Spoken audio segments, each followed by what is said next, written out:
Chip Brown of HornsDigest.com. I've known him a long time, one of the best college football analysts in the country, joining Armen and Levack on 104.5 The Team, your home for New York sports. And Chip, you've reported that the Big 12 is not going to expand with the purpose of adding a championship game after the Big 12 was not included in the top 4 playoff. Why would they not try to add a championship game, Chip?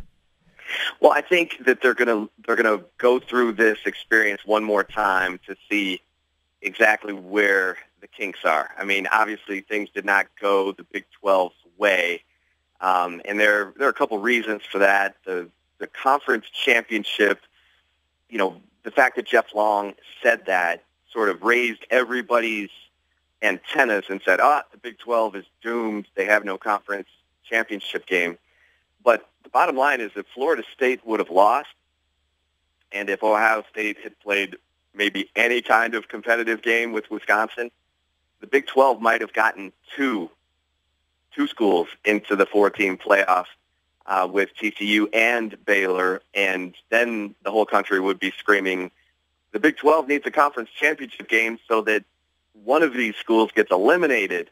And so I think the Big 12, with all the PR nightmare that the conference is enduring right now, because it just looks like the commissioner and Baylor were not on the same page.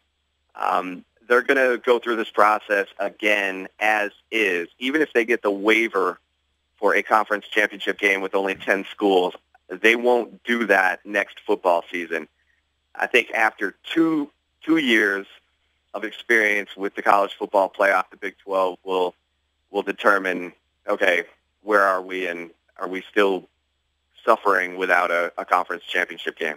It's Chip Brown of HornsDigest.com and SiriusXM with Armen and Levack on the team. There's no way they announce co-champions again next year, though, right, Chip? That's the $1 million. I mean, the ADs just met in New York City as part of the College Football Foundation events, and that is the one thing that the athletic directors are going to take up in the spring, and that is, do we apply the head-to-head tiebreaker so that we only crown one true champion, which is the motto of the conference that was just adopted this fall. And that was the source of the confusion, obviously, between Bob Bowlesby and Baylor, because the only time they apply that head-to-head tiebreaker is when they're naming their Sugar Bowl representative. And I think Baylor thought that they were going to apply that tiebreaker for the playoffs. And Bob Bowlesby said, no, we're not doing that. The committee can decide. I'm not going to pick one over the other. They may take two. And then there were some who were like, well, why weren't you pushing both? And I think now, again, first time through, everybody's gotten a feel for the experience, the committee, although Art Briles certainly lit that committee on fire with questioning, do we have enough representation in the South? And only Condoleezza Rice was born in the South. I get Art Briles' passion and anger because it's hard to get a team to go 11-1 and win a conference title, and then have a team you think could win it all and not have a chance to do it. But definitely the Big 12 definitely looked like a college student's dorm room after the weekend. Yeah, they were shocked, weren't they, Chip? Yeah, I mean, it just obviously, I think everyone was shocked when Ohio State did what it did to Wisconsin with a third-string quarterback. And I've said this, and I will continue. When the committee moved TCU up to number 3, it sure looked like it was setting the bowl lineup so that no matter what Baylor did against Kansas State, they were not going to take Baylor. The committee, I think, had either a hidden agenda or even a spoken agenda. I didn't hear him quite say it until the end, but Baylor's scheduling stance bothers that committee. They've scheduled they've scheduled Group of 5 and FCS through 2019, with the exception of Duke in 17 and 18, and they're showing no signs of changing that. And I think the committee is saying that's not acceptable. When we've said strength of schedule matters, and all the SEC, the ACC have said we're going to schedule a Power 5 opponent beginning in 16 for the SEC, 17 for the ACC.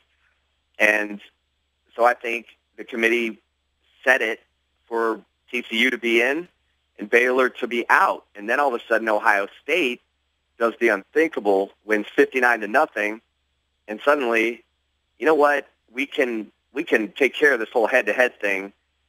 Let's get Ohio State up in there, get TCU down below Baylor. I know everyone's saying you can't think of it the old way. You know, with these seismic drops, it's week to week with this committee.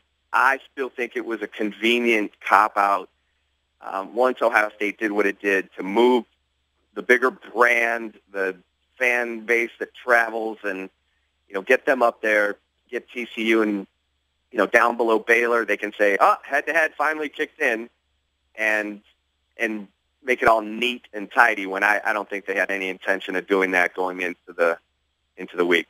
So, Chip, did they get it wrong? Is this the wrong Final Four? Well, the Big Ten is just a weak conference this year. I mean, and that's the thing. I mean, if it was Texas or Oklahoma, they wouldn't have budged one of those two, you know, iconic programs for a Big Ten team with a third-string quarterback going into the playoff. I mean, I feel that to my bones. But, you know, what Ohio State did looks impressive on the final weekend. But if you go and look at the numbers, I'm a Heisman Trophy voter. I studied every player, you know, from Nate Orchard at Utah and where he got his sacks against opponents. You know, Gerard Holloman at Louisville, his 14 interceptions. Who did he get them against? And in looking at Melvin Gordon, you look at the run defenses in the Big Ten, they're terrible. I mean, Iowa has the best run defense outside of Ohio State and Michigan State. But you look at that schedule, the Big Ten plays no defense right now outside of those two schools.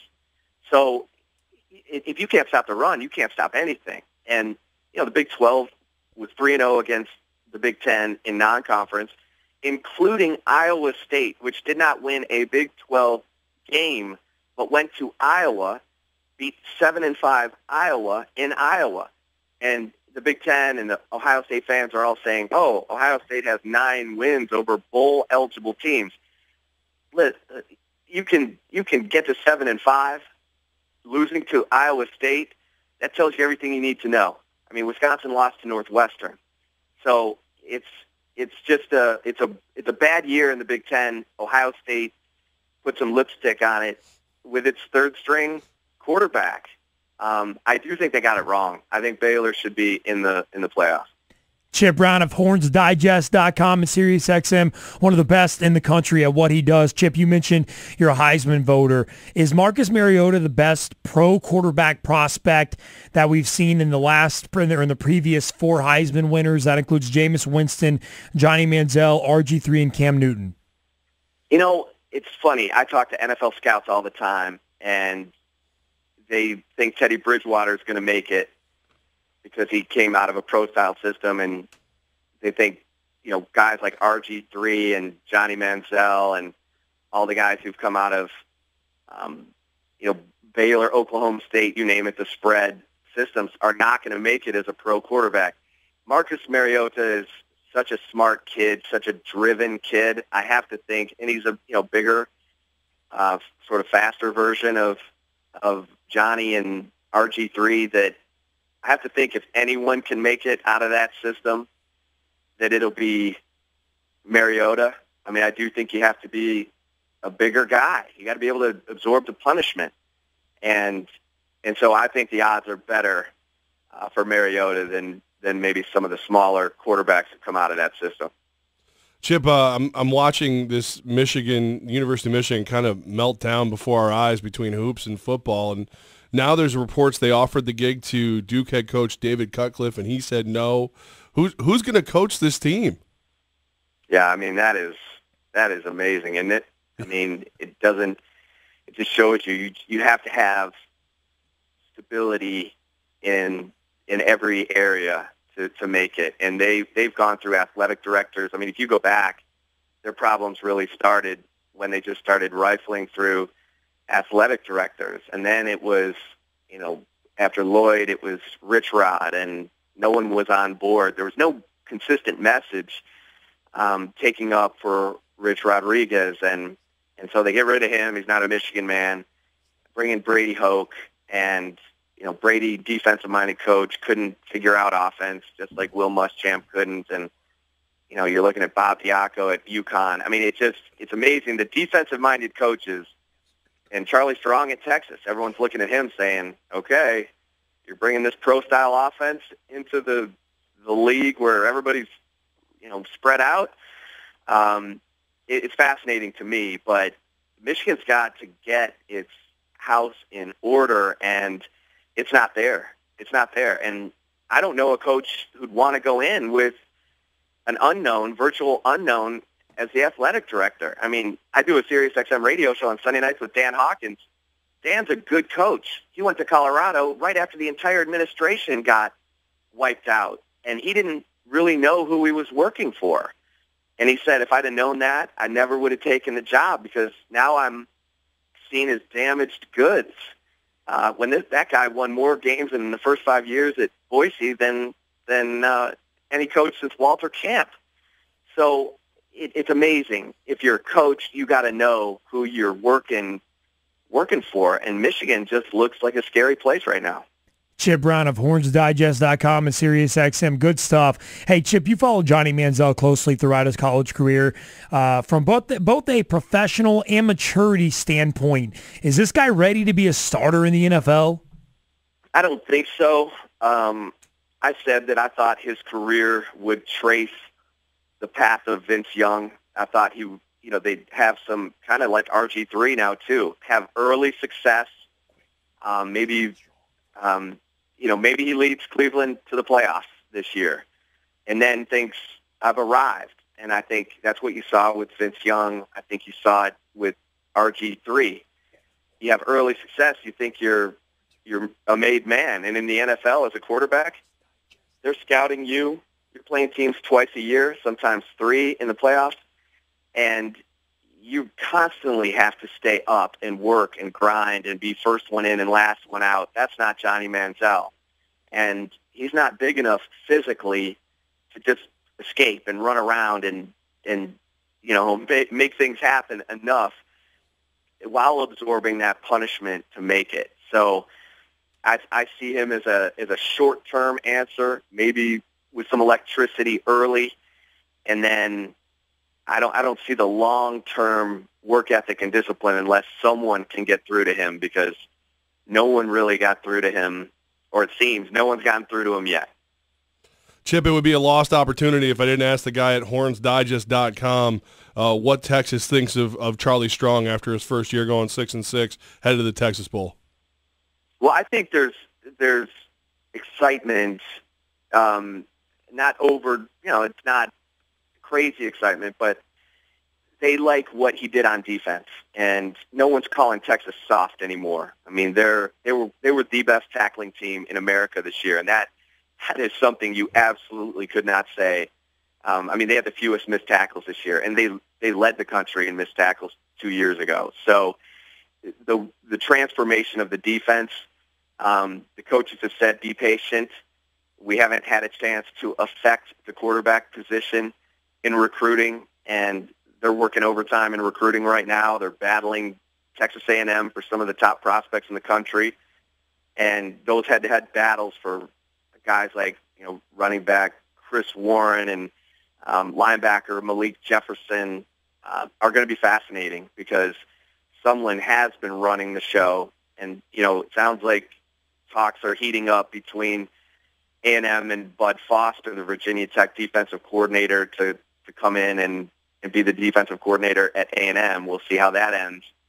But, it's going to be a fun storyline to watch for a while. And I think Charlie, if he gets the right quarterback in, he just can't get caught in that cycle that got Will Muschamp, where he was going through offensive coordinators and his quarterback lost confidence, because you get 3 years to get it right. And Charlie, if he loses to Arkansas, which is very possible, he'll be 6-7. Fans are going to expect 8 wins minimum next year with a young new quarterback or a JUCO quarterback or whatever he brings in, and then they're going to expect to be back in that 10-win range in 2016. Chip Brown of HornsDigest.com, Sirius XM. You can catch him on Twitter too, at ChipBrownHD. Chip, good hearing from you, man. Good catching up, and thank you very much for your time today. All very good, enlightening stuff from you. All right, guys. Take care. Happy holidays.